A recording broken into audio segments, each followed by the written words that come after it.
This is 99% Invisible. I'm Roman Mars. Chung chung. Yep, I see him. I got him in the frame. He just waved. Earlier this year, the city of New York closed off several blocks around the Manhattan Criminal Courthouse. Instead of early morning commuters, the sidewalks around the building were flooded with reporters, photographers, and camera people. They were there to capture the arraignment of former President Donald Trump.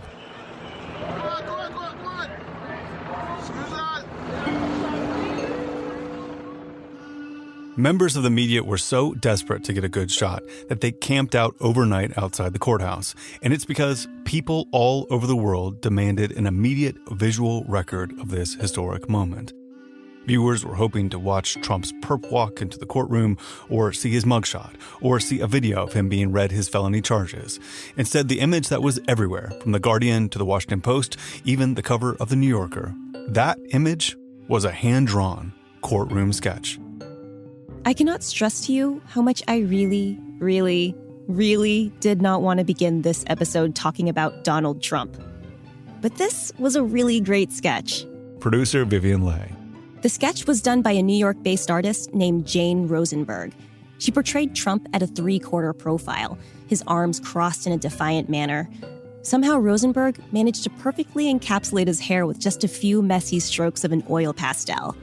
His face was frozen in a deep-cutting scowl, emanating what I can only describe as sourpuss energy. I've always found courtroom art fascinating. When I look at a sketch, it doesn't feel like I'm looking at a moment frozen in time. It feels like I'm looking at a memory of a moment, like I'm seeing it through the artist's eyes and watching the gears turning in their brain. I was in love with it from the very beginning. It's always different. It's emotional.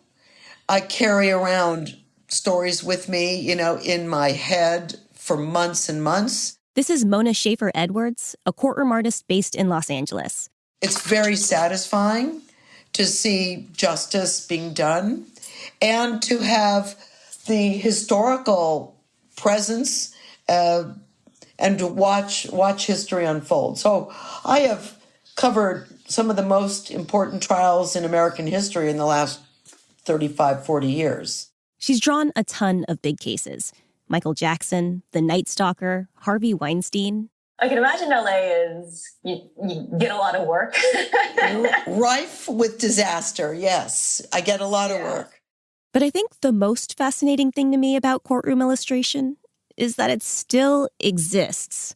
Because you can't really talk about courtroom illustration without addressing the elephant not in the room. Photography. What can a really good courtroom illustrator do that a photographer can't do, specifically? What's your edge? I can't compete with photography. I'm not going to justify what I do. I can't compete with the camera.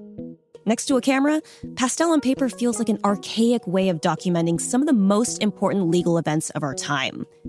Cameras are faster, easier, and more accurate than a human illustrator. But for some reason, courtroom artists are still constantly used in high-profile cases.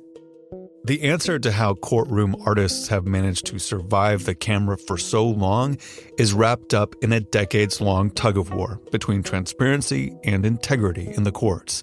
It's a nearly century-long battle that centers around the question of whether it's even possible to observe the justice system without changing the course of justice.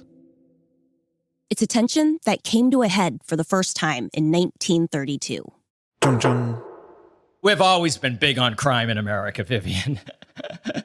This is Thomas Doherty, author of a book called Little Lindy is Kidnapped, which focuses entirely on the media coverage surrounding the kidnapping and grisly murder of the infant son of Charles Lindbergh.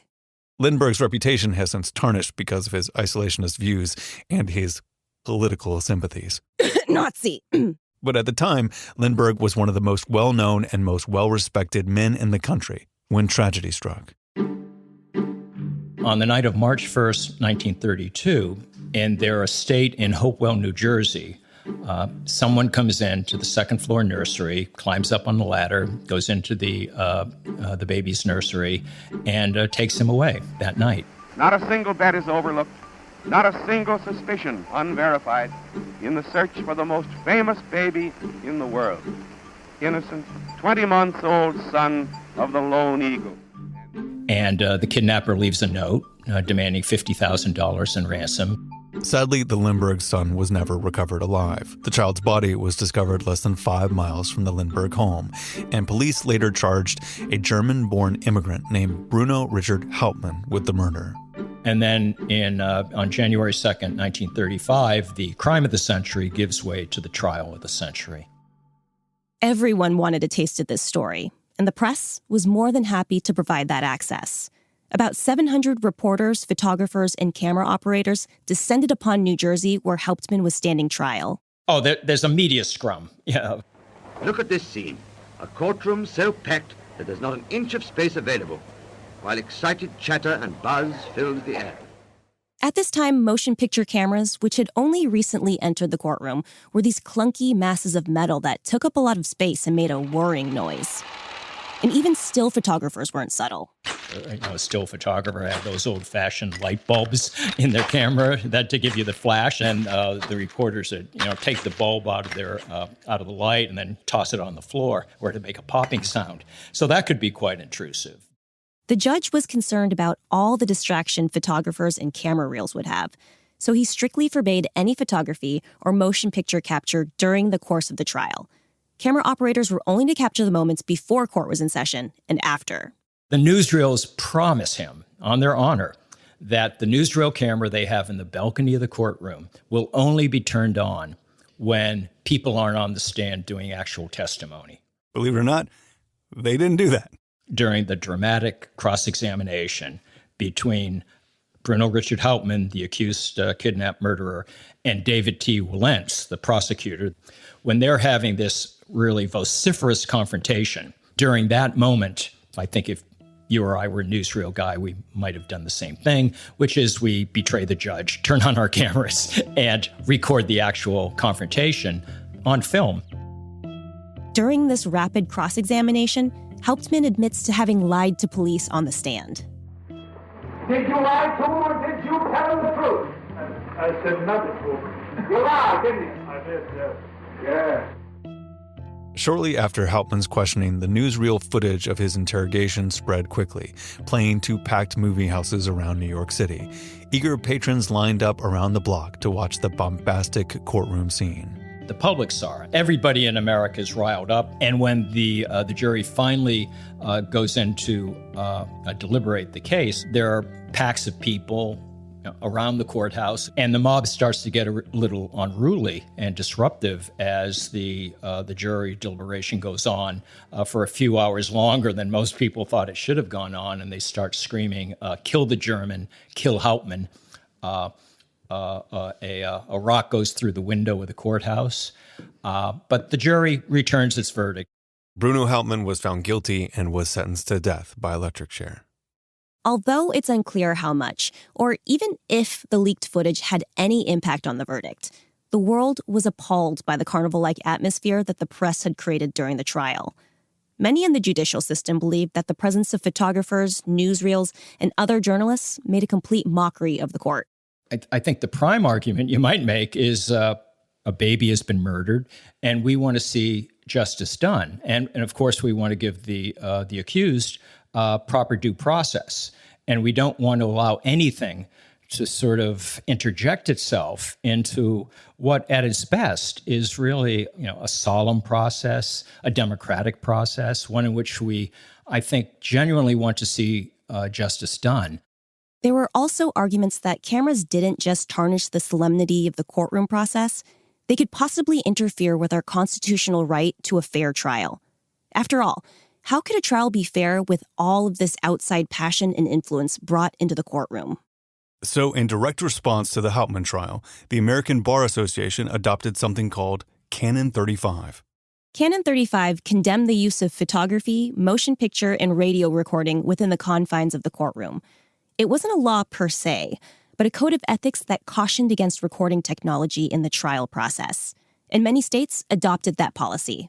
In 1946, the U.S. government went even further and expressly banned all cameras from federal courts. And so starving sketch artists are the people that really, I think, benefit from this, from Canon 35. The rise of the courtroom artist was also driven in part by television. By the 1960s, television had become a staple in most American households. Nightly TV news programs were evolving to cover the big events of the day, and there was more demand than ever to see inside high-profile court cases. But with no cameras allowed in, the courtroom was a visual black box. So television networks decided that allowing artists into the courtroom was an acceptable loophole that would follow the spirit of Canon 35 while still giving the public a peek inside the court. One of the first people to sketch a trial for television was a man named Howard Brody. Brody was hired by the CBS Evening News in 1964 to create the visuals for the trial of Jack Ruby, the man convicted of killing Lee Harvey Oswald. Other networks followed suit and began teaming up with artists in the courtroom. Brody's work turned courtroom illustration into a real job and broke open the profession for a number of other aspiring artists. He had completed a major murder trial, and I saw those drawings and was just so mesmerized. I knew somehow that I could do the same thing. This is Pat Lopez. She's an artist based in New Mexico. After Pat saw those Howard Brody drawings on CBS, she called up a producer at her local news station and scored a meeting. So I ran to the station. He had me draw the noon anchor as he was giving the news right in front of him. And then he said, "And you walked in off the street?" I said, "Yes, sir." Because they needed a courtroom artist for the following Monday. So that was my first ever challenge. And I guess I passed the test because I've been doing it ever since. Pat's been doing courtroom illustration since the 1970s and has created the courtroom sketches for trials like Enron, the Matthew Shepard murder trial, and the Oklahoma City bomber. She says that part of the reason that courtroom artists took off is that they didn't carry the same baggage as photographers. Everyone knows when the camera's in the courtroom. But when you've got someone like me sitting on the front row quietly sketching, no one really knows what I'm doing. They can't see what I'm doing. Unlike a photographer holding up a camera, a sketch artist has the ability to quietly blend into the room. No one was worried that the trial participants would become distracted, or that witnesses would feel too intimidated to testify, or that jurors would be fearful that their privacy would be at stake. This is what the judges wanted, was some kind of protection for the people in court. To protect justice, I think, that they looked at courtroom art as the safest way to do this. Artists like Pat are usually hired directly by a television network in order to cover high-profile cases for broadcast. It's an incredibly high-pressure job. You need to work accurately, and just as important, you need to work quickly. There are tons of fabulous illustrators, but there are very, very few people who can look at a scene and get it down in 5 minutes, 10 minutes, 20 minutes, and tell the story that fast. This is artist Mona Schaefer-Edwards again. I know what I need to do. We wait for that moment. I'm sure every illustrator will tell you the same thing. You wait for the aha moment. I mean, that's, somebody collapsing or screaming or gesturing or jumping over a table to try and strangle someone. I mean, that's like gold. One of my favorite pieces of courtroom art is from another illustrator named Bill Robles. He documented the trial of Charles Manson. And at one point, Manson became so agitated that he lunged across the courtroom to attack the judge. Manson had his arms outstretched while a bailiff tackled him around the waist. Robles had just a split second to scratch out the frantic scene using a pen and markers. Stylistically, it almost looks like an illustration from a deranged Roald Dahl book. There was a moment in federal court, Whitey Bulger, who was a bad guy, and he saw me sketching him. Now, he was behind glass, so he was far away from me. But he saw me sketching him, and he looked at me, and he smiled, and he pointed at me and wagged his finger like, no, don't do that. And even though he was, I'm going to say 15 feet away, 10 feet away, and behind glass, he really scared me. Pat Lopez told me that she's also seen a lot of difficult things throughout the course of her career. The energy in the courtroom was really, really dark at times. The people coming into the court had so much grief and energy of hate and energy of, revenge. And for many of these trials, that to have an artist in there to create the scene in the court as to what happened, that's so much easier. The courtroom is notoriously a place where people experience the worst days of their lives. One thing that Pat sees her work and the work of other sketch artists doing is communicating the story of a trial while sidestepping any extra layer of tension that cameras might bring along with them into the courtroom. But not everyone is satisfied with the curated calm of a courtroom sketch. Proponents of cameras in courtrooms think that the public shouldn't have to rely on being told what was happening in a court of law. They should be able to see it in action for themselves. If you're presiding over literally life and death for people, I think you have to be prepared to be subject to that degree of public scrutiny. This is Jane Kirtley, Silhop Professor of Media Ethics and Law at the University of Minnesota. She's been a longtime advocate for the expansion of camera access in courtrooms. To me, the fundamental question is, how can the public trust what's going on in the courtroom if they don't know what's happening? And if what's happening there is not what we as a society want to have happen, then the public should be able to know that and should be able to take steps to rectify that situation. Keeping them out only makes the situation worse and makes the system less accountable. From the beginning, Canon 35 was more of a strongly worded suggestion than a law.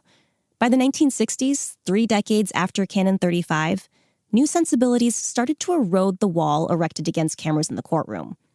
Those who were pushing for cameras argued that they offered increased oversight of the justice system. Meanwhile, television and photojournalists were making the case that with their quieter, modern camera technology, their presence was now just as unobtrusive as the discreet courtroom artist. Far from being intimidated, witnesses and lawyers would barely notice the cameras were there. Media advocates also believed that televising trials offered a great educational resource for people who couldn't physically be in a courtroom but wanted to learn more about the legal system. So beginning in the 1970s, different state courts began ignoring the canon and experimenting with broadcast coverage of judicial proceedings. By the 1990s, most states allowed some sort of camera access. And the experiments, for the most part, went well. Cameras became so common in the courtrooms that by 1991, there was a whole television network dedicated to it, called Court TV. The matter of the people of the state of California versus Elizabeth Ann Broderick.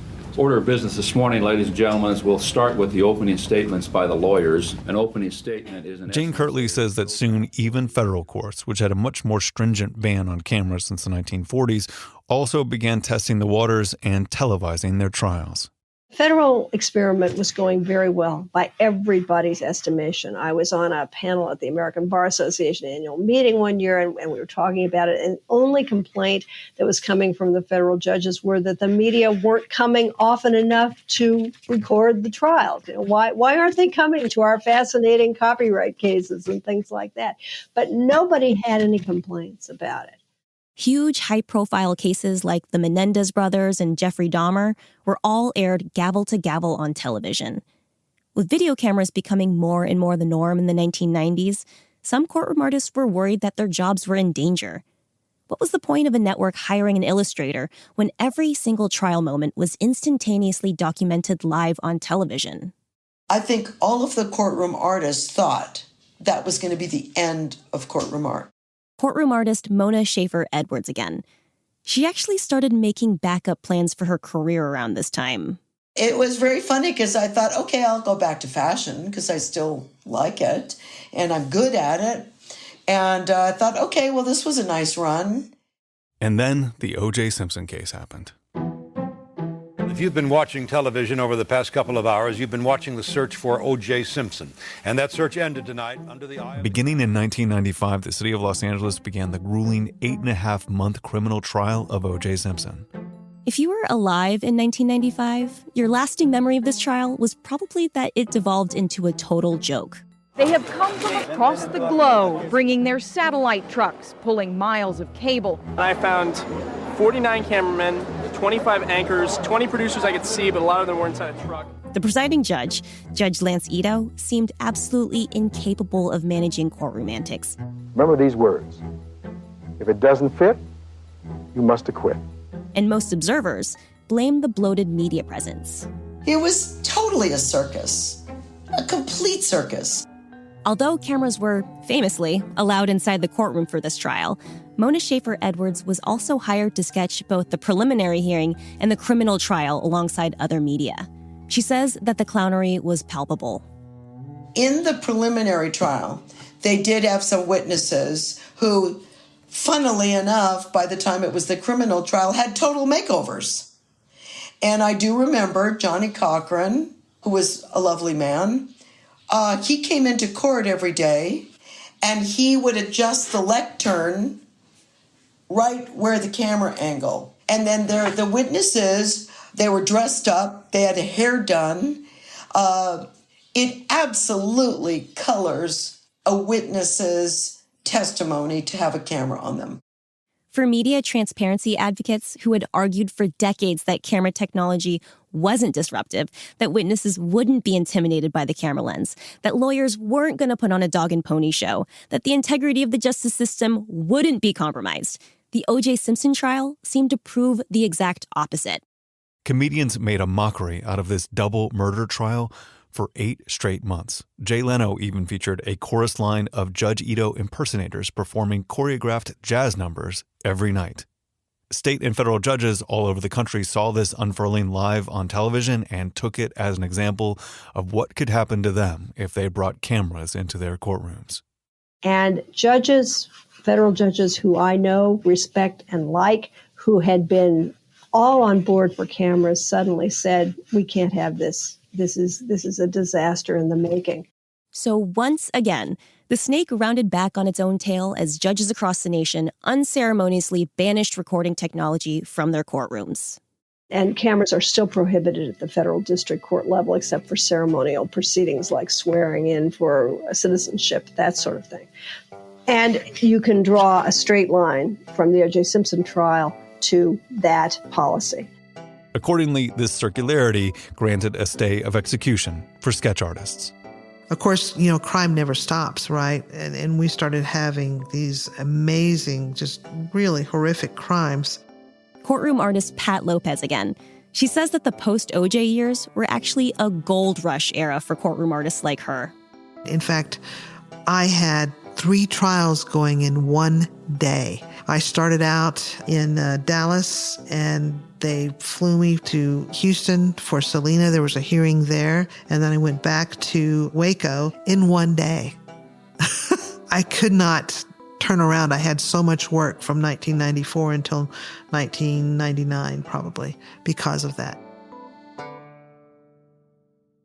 Despite years of push and pull and push, cameras are still kept in a legal gray area.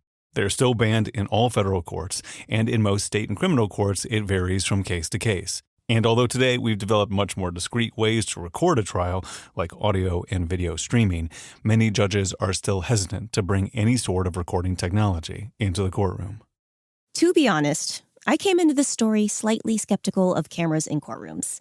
As a person who literally talks into a microphone for a living, I am acutely aware that if someone knows they are being recorded, it can at least subtly change their behavior. Like, do you think my voice actually sounds like this in real life? No. In person, Vivian sounds more like Jennifer Coolidge. So when the justice system already feels so fragile, when there's so much on the line for the defendant and the victims of a case, when someone's life could be on the line, I wondered why risk introducing any element, no matter how small, that can negatively impact what happens in a court of law. That is, until one case. Regular programming to bring you live coverage of what is certain to be one of the most closely watched and potentially consequential trials of our time, the murder trial of Derek Chauvin. In March of 2021, the trial of Derek Chauvin, the police officer who murdered George Floyd, began in Minneapolis, Minnesota.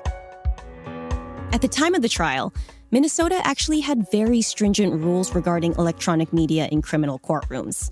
Kirtley says that the state had already been incredibly reluctant to allow cameras at all. Essentially, everyone involved from the defendants to the prosecution had to give permission to allow recording during the trial process. If anyone objected, that was the end of it.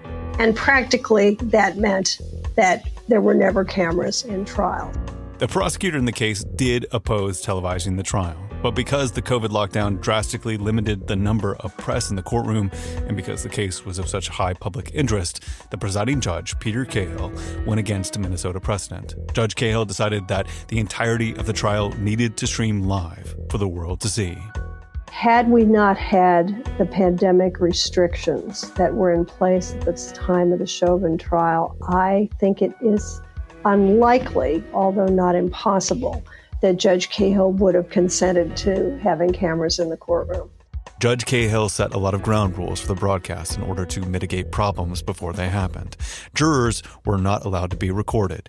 There were restrictions on which witnesses could be filmed, and the movement of the cameras was limited. But in a break with history, the broadcast of the trial went off nearly hitch-free. There were no antics, no one reported being intimidated, and after this experience, the lead prosecutor, who had originally opposed the broadcast, changed his view entirely and is now a supporter of cameras in the court. I think this went as well or better as could ever have been expected under the circumstances. In March of 2023, largely influenced by the Chauvin trial, the Minnesota Supreme Court ruled to expand camera access in state criminal trials. Starting in 2024, permission from both the defense and the prosecution will no longer be required to broadcast courtroom proceedings. And earlier this year, Senators Grassley and Durbin introduced a bipartisan bill that would bring cameras into the Supreme Court for the first time. The court has never really been known for being super chill about things like change or technology or transparency. And former Justice Souter once famously said, quote, "The day you see a camera come into our courtroom, it's going to roll over my dead body," end quote. So whether that bill would ever actually pass is hard to say. At least for now, courtroom artists are still safe. I didn't see a future in it 20 years ago either. I kept thinking this is the last year, but it keeps happening. Courtroom artist Mona Schaefer-Edwards again.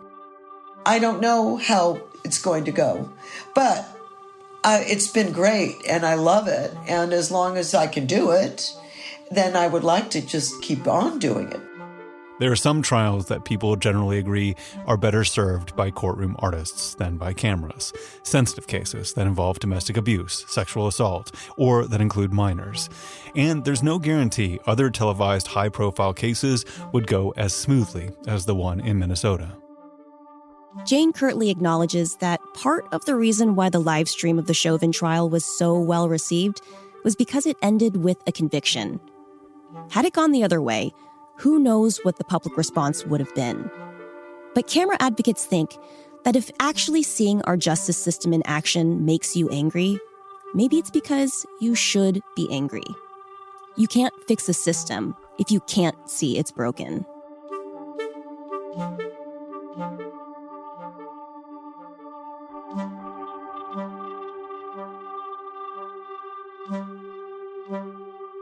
Coming up, Vivian helps me get to the bottom of a Supreme Court mystery after this.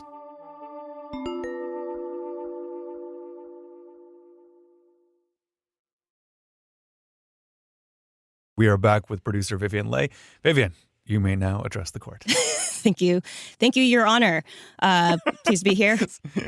What do you have for us?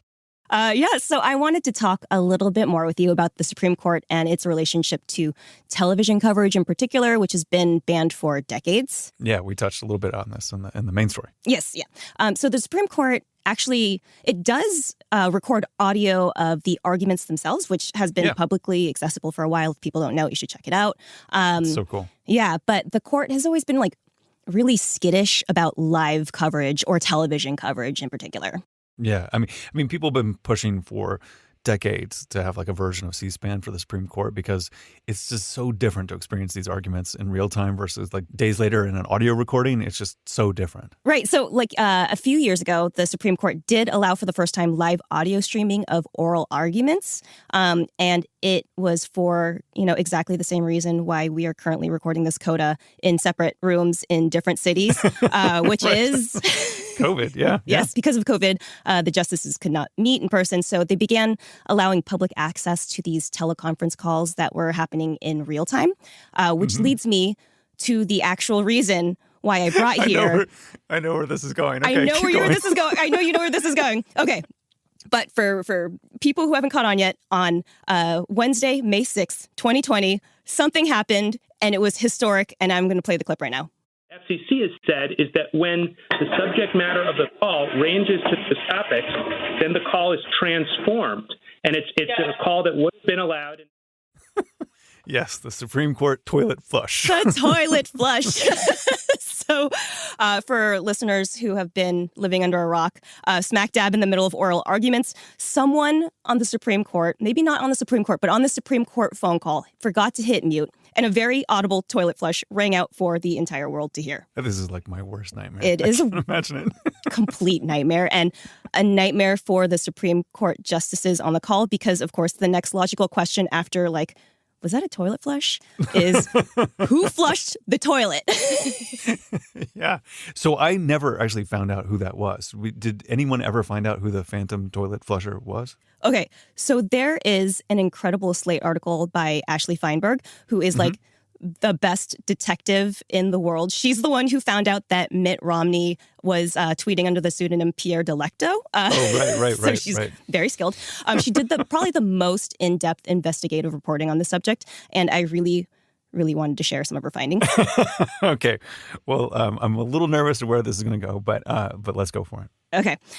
So although it is not impossible, it is very unlikely that it was either Roman Martinez, who was the lawyer who you hear actively speaking on mic at the time, and it was probably not Justice Kagan, because this was during her round of questioning, so she was also just on mic. Okay. That'd be a huge power move if she was doing Totally, that. Yep. From the toilet, but, And so it also probably wasn't Ruth Bader Ginsburg, because Ginsburg at the time was actually in the hospital. She took this call from the hospital, and every time it was her turn to speak, you could kind of hear like this background noise, and that wasn't present during the time of the flush. But the main person of interest is Justice Breyer. Okay, so why Justice Breyer? It is important to note that Justice Breyer did not confess to being the toilet flusher, nor do we have definitive proof that it was him. Noted. But Feinberg cites a number of things here. For one, Breyer had a number of technical difficulties during the call. Like, you could hear audible clinking in the background during some of the moments that he was on mic.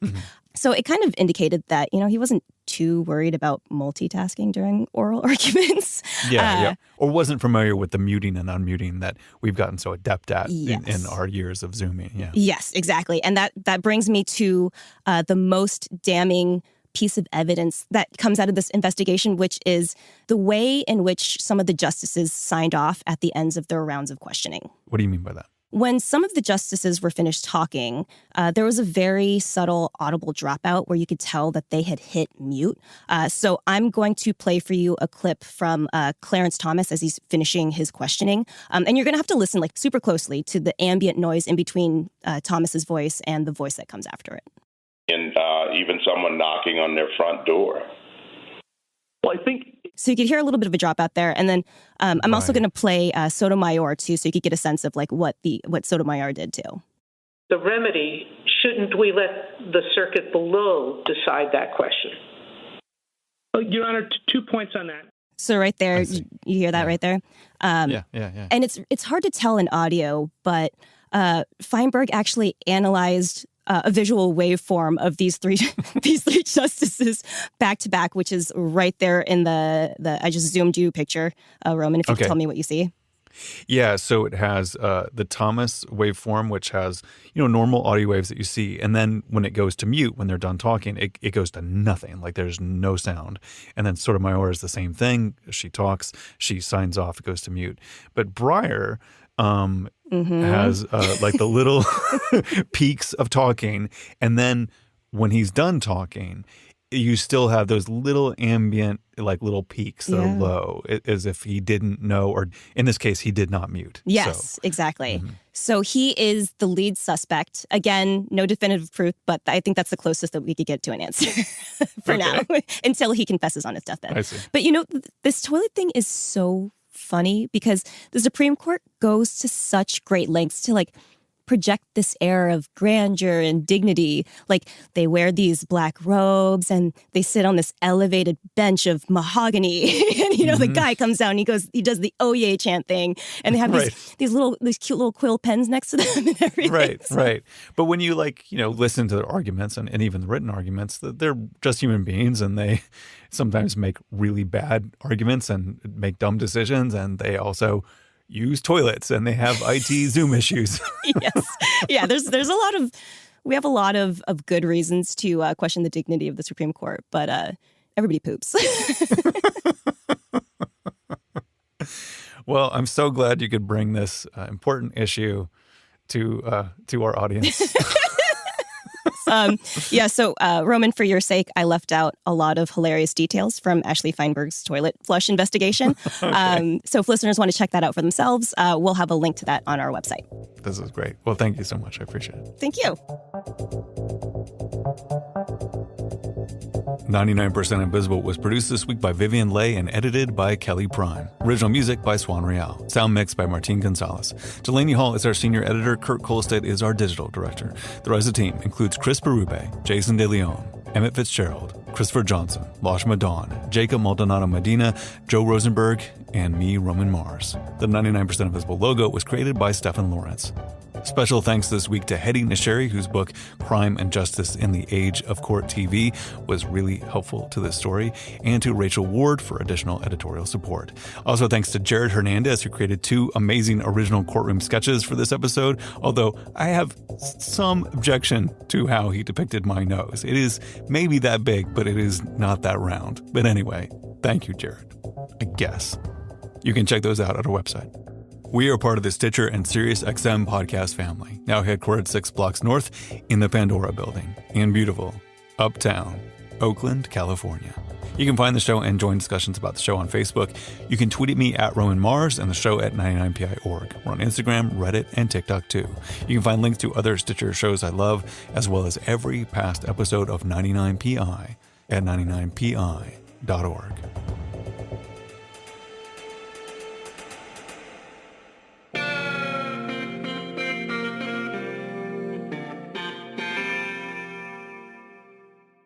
Chung chung.